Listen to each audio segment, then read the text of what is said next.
Vielleicht sind Song von Mien so auch sein und die gleichen vielleicht Kartengames zu spielen mit deinen Freunden und Familie top, die gleichen vielleicht Sport zu spielen. Und wenn die sind, das auch dann gleich besonders auch zu gewinnen.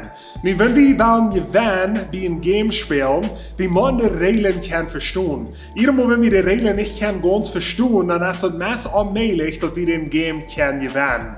Und ich weiß nicht, ob es so ist oder nicht, bei meiner Früh sage ich jedes ich sage ein von den Regeln nicht, bei einem Kartenspielen. Und dann das kriegt die Regel, die ich brauche, zum dann gewinnen. Nicht, dass es so ist oder nicht, dass wir dann Tag lohnen, aber wie man die Regeln kann verstehen, damit wir kann diese Games gewinnen. Nu kriegst du so ein Leben, und wir haben in uns Leben uns als ein Regelbuch gegeben, ein Buch voll Prinzipien, dort haben wir die Bibel. Gott hat uns Leben gegeben, hat uns ein Buch gegeben mit Prinzipien. Wenn wir den nur folgen tun, dann wollen wir besser werden in uns Leben.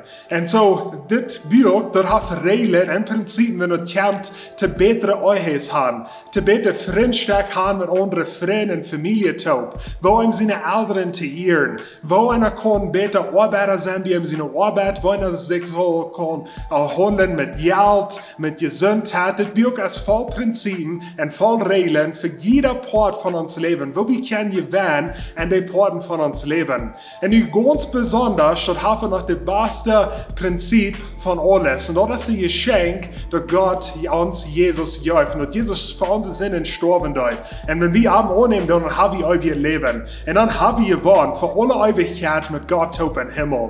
Und sag mal die Mutter sprechen, das Buch, was Gott uns hat gegeben, wenn wir das lesen, wenn wir die Regeln und Prinzipien nicht wollen, dann ist es viel schwerer für uns zu gewinnen und leben. Und sag mal über das Mutter sprechen, lese in der Bibel, wann und diese Prinzipien in dein Leben. Wenn ihr das Video hast, gleich, weil ich like noch dran auf Facebook, subscribe noch dran auf YouTube, check das Video an mit deinen Freunden und Familie und wir sehen uns nächste Woche.